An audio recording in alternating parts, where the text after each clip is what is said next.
Hey guys, Professor Bill, Comic Book University, Action Comics issue number 1006. All right, let's get into who made this book really quick because it's kind of cool. DC Comics proudly presents Action Comics Invisible Mafia Part 6. Brian Michael Bendis does the script. Ryan Sook does the art and cover. Brad Anderson does the colors. Josh Reed does the letters. There's a variant cover by Francis Manipool. All right, and of course, Jerry Siegel and Joe Shuster created Superman. I love these opening pages. You know, like I said, you gotta read all the little notes, the post-its, and you gotta read the computer.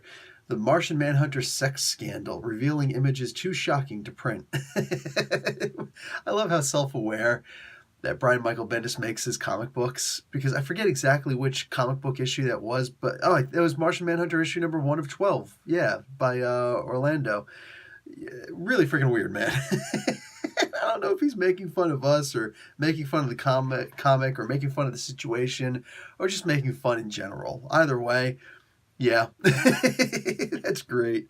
So the mayor is confronted about the whole him trying to stop the investigation and his threat to the deputy fire chief about Melody Moore, about his comment to stop the investigation completely because superheroes have showed up, Batman and Superman are there. Nope, sorry, end the whole investigation. It's over. It's done.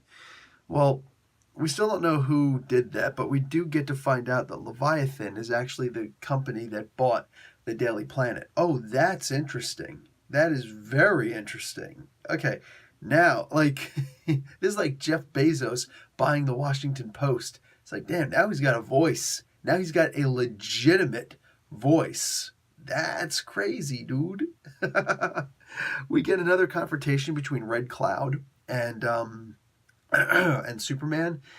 The whole situation is really cool because Superman is, like, we know Superman. He's clearly giving her a chance to be a good guy, you know? He's clearly giving her a chance to recognize what she's doing is just wrong. So she's dumber than nails, and she leaves talking about, I stood up to Superman a second time. I held my own. Like, Superman just pointed out he could bring you up into space. He like inhale you, bring you up to space, and then, you know what I'm saying, let you go. But you don't pay attention to that stuff. It's like standing up to Superman is not beating Superman. I could stand up to Superman, for crying out loud. I can get in his face and yell at him and throw my morals at him and possibly make him understand, yeah, I kind of did overstepped. And the fact that Superman doesn't pound me into the ground by like tapping me on the head or hauling me off to jail for no other reason than he's Superman, and why would Superman bring somebody to jail unless they deserve to go to jail? Like, the reason why he wouldn't go in excess of someone is not a reason to sit there and say, I stood up to Superman and I survived. Okay, that doesn't mean anything, but she's dumb enough to think that it is. More than, even though they're like, did you beat him? Well, nobody could beat him, but I stood up to him. I think that this is great. I'm hoping that what's going to happen is that she sees the error of her ways, because he gives that speech that he gave to Manchester Black all those years ago, and in the cartoon, the animation, Superman animated film, I forget which one it was, where he's like, don't mistake my empathy for weakness. Yeah, that's Superman being as tough as he can be. It's one thing seeing him punching Darkseid to the other side of the planet. That's one thing. Saying knocking him around the city like that. That's one thing. But when Superman actually states, unequivocally, you should stop, because just because I'm a nice guy doesn't mean that I'm weak. Ooh, that is beautiful. That's one hell of a beautiful saying. You know what I'm saying? Yeah. Hell yeah. So the whole comic book really shows a lot. Oh my God, the best part had to have been freaking Clark Kent ignoring Jimmy Olsen as he's talking. And Jimmy Olsen's basically saying, yeah, so I slept with Talia al Ghul, and then I like dumped her and she keeps calling me and stuff like that. It's really weird. Oh my God. If that's not the story of the year, I don't know what is. That's freaking great.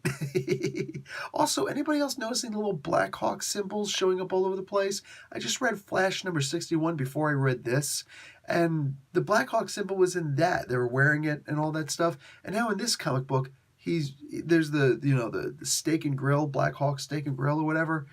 What what's going on? Is that what DC Comics is doing this week? They're just throwing Blackhawks and everything?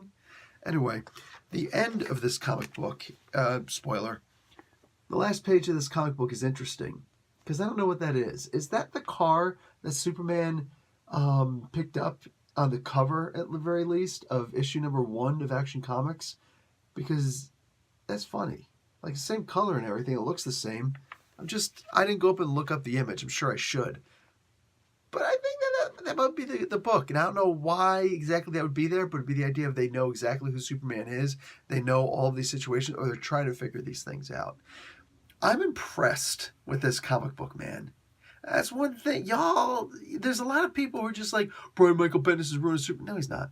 No, he's not. He's Brian Michael Bendising a script, meaning he's going to have all sorts of hidden things all over the place. And if you don't notice them and you just look at it topographically, yeah, the comic book is whatever.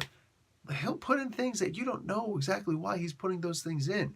And later on, you'll realize, and he's got patience. He'll wait multiple issues before he's finally like, by the way, you know that thing from back then? Well, here it is right in your face. Like, well, I forgot about that thing. He does that. Bendis is a great writer, man. Anyway, I liked this comic book. This was a lot of fun. This was is this the same Leviathan as what's going on over in they mentioned Talia al Ghul as what's going on over in the Silencer comic books? Because that would be freaking awesome. There's a lot about this comic book, and again, it's very self-aware. Love that. All right, guys, Professor Bill, Comic Book University. Class dismissed.